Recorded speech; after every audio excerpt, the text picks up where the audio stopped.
Hi friends, welcome back to Simply Gayu. இன்னைக்கு நம்ம நண்டு குழம்பு எப்படி செய்யறதுன்னு பார்க்க போறோம். ஃபர்ஸ்ட் வந்து இஞ்சி பூண்டு பேஸ்ட் அரைச்சுக்கோங்க. அந்த இஞ்சி பூண்டு பேஸ்ட்லயே 1 இன்ச் பட்டை, ஒரு 4 லவங்கம் போட்டு அரைச்சுக்கோங்க. அப்புறம் ஒரு பெரிய கடாய் எடுத்துக்கோங்க. அதுல வந்து ஒரு 4-5 டேபிள் ஸ்பூன் எண்ணெய் ஊத்திக்கோங்க. அதுக்கு அப்புறம் ஒரு கொஞ்சம் கடுகு, கொஞ்சம் சீரகம், ஒரு 1/2 ஸ்பூன் சீரகம் போட்டுக்கோங்க. அது ரெண்டும் பொரிஞ்ச பிறகு ஒரு டேபிள் ஸ்பூன் இல்ல 1/2 டேபிள் ஸ்பூன் சோம்பு போட்டுக்கோங்க. பட்டையும் ஒரு பட்டை, ஒரு 2 லவங்கம், பிரியாணி இலை இருந்தால் போட்டுக்கோங்க. பிரியாணி இலை காலி ஆயிடுச்சு. கடுகு பொரிஞ்சிருச்சு. வெங்காயத்தை போட்டுக்கோங்க. ஒரு 2 நான் வந்து ஒரு பெரிய நண்டு ஒரு 5 எடுத்திருக்கேன். அதுக்கேற்ற மாதிரி வெங்காயம் போட்டிருக்கேன். ஒரு 2 வெங்காயம் நல்லா வதக்கிக்கணும். வெங்காயம் நல்லா வதக்கணும்.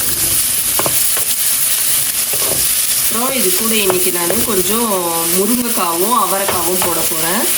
இது ஆக்சுவலி என்னோடய ஃப்ரெண்டோட ரெசிபி. நாங்கள் வந்து நண்டு கிரேவி தான் மோஸ்ட்லி வைப்போம், குழம்பு சாப்பிட்டதில்லை. அவங்க வீட்டில் குழம்பு சாப்பிட்டதுக்கு எனக்கு ரொம்ப பிடிச்சிருச்சு. அதுக்கப்புறம் அந்த ரெசிபி கேட்டு நாங்களும் செய்ய ஆரம்பித்தோம்.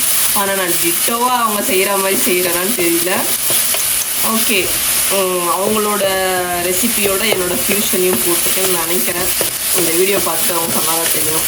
கரெக்டாக அவங்க போடுற மாதிரி நான் செஞ்சுட்டேன்னா இது கொஞ்சம் டிஃப்ரெண்ட்டாக செஞ்சுருக்கேன்.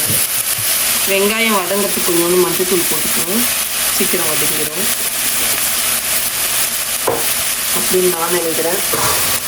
வெங்காயம் கொஞ்சம் வதங்கிருச்சு. இப்போ நம்ம கொஞ்சம் இஞ்சி பூண்டு பேஸ்ட்டு சேர்த்துக்கணும். ஒரு 2-3 டேபிள் ஸ்பூன் இஞ்சி பூண்டு பேஸ்ட்டு. இஞ்சி பூண்டு வதங்கிருச்சு. நம்ம தக்காளி போடுவோம். நான் வந்து என்னோடய தோட்டத்தில் விளைஞ்ச தக்காளி தான் போட்டிருக்கேன், அதனால் கலராக இருக்கும். ஒரு வெள்ளை தக்காளி ஒரு 2, அப்புறம் ஒரு கருப்பு தக்காளி போட்டிருக்கேன். இதுவும் நல்லா வதங்கட்டும். இப்போ நெக்ஸ்ட்டு பார்த்தீங்கன்னா நம்ம வந்து முருங்கைக்காவும் அவரைக்காவும் கட் பண்ணி வச்சுருக்கோம், அது போட்டுப்போம். 2 முருங்கைக்காய் போட்டிருக்கேன், ஒரு 1 கிராம் அவரைக்காய் போட்டிருக்கேன். எனக்கு கிராம் கணக்கெலாம் தெரியாது, நான் சும்மா தேவையான அளவு போடுவேன். அதனால் கொஞ்சமாக அந்த அவரைக்காய் ஃப்ளேவர் வர்றதுக்கு கொஞ்சமாக போட்டிருக்கேன், நிறைய போடுவேன். ஆக்சுவலி இந்த அவரைக்காய் முருங்கைக்காய்லாம் நல்லா வாசனை கொடுக்கும் குழம்புக்கு. அப்போ இன்னும் டேஸ்ட்டாக இருக்கும். அந்த நண்டில் சாறில் வந்து ஊறி அதுவும் சேர்ந்து நல்லாயிருக்கும்.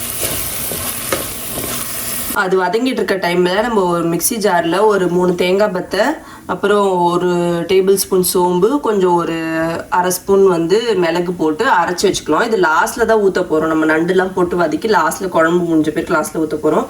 அது வந்து இப்போ மிக்சியில் அரைச்சி வச்சுக்கலாம். இப்போ காய் கொஞ்சம் நல்லா வதங்கிடுச்சு. இந்த டைமில் நம்ம வந்து மிளகாத்தூள் போட்டுப்போம். வந்து குழம்பு மிளகாத்தூள் வச்சுருக்கேன்.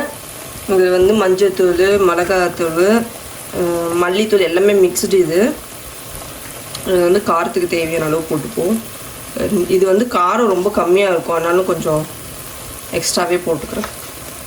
நம்ம குழம்பு நிறைய வைக்க போகிறோம், திக்னஸ் பண்ணி 4 அளவு தண்ணி ஊற்றிப்போம்.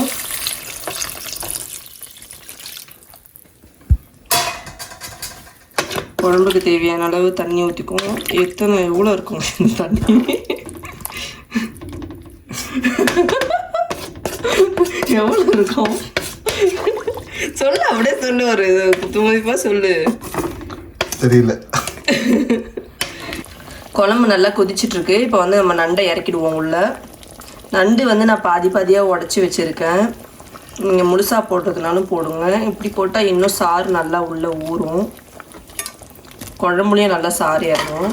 ஒரு பாயிண்ட் சொல்ல மறந்துட்டேன், புளி தண்ணி கொஞ்சோண்டு விட்டுக்கோங்க, அது நல்லாயிருக்கும். வேணும்னா கொஞ்சோண்டு ஒரு 2 இன்ச்சு புளி வந்து ஊற வச்சு கொஞ்சம் புளி சாறு விட்டுக்கோங்க. இதுக்கு தான் நான் வந்து ஸ்டார்டிங்லேயே சொன்னேன், எடுக்கும்போது நல்லா பெரிய பாத்திரமாக எடுத்துக்கோங்க. உங்கள் வீட்லேயே உங்களுக்கு எது நல்லா பெரிய பாத்திரம் தோணுதோ அதை எடுத்து அதில் செய்யுங்க. நண்டை வந்து நம்ம நல்லா கலக்கி விட்டுட்டோம் குழம்புல. இப்போ நம்ம மூடி போட்டு அது கொஞ்சம் நேரம் வேக விடுவோம். இப்போ வந்து நம்ம கருவேப்பிலை கொஞ்சம் போட்டுப்போம். அப்புறம் நம்ம அரைச்சி வச்ச தேங்காவை போட்டுப்போம்.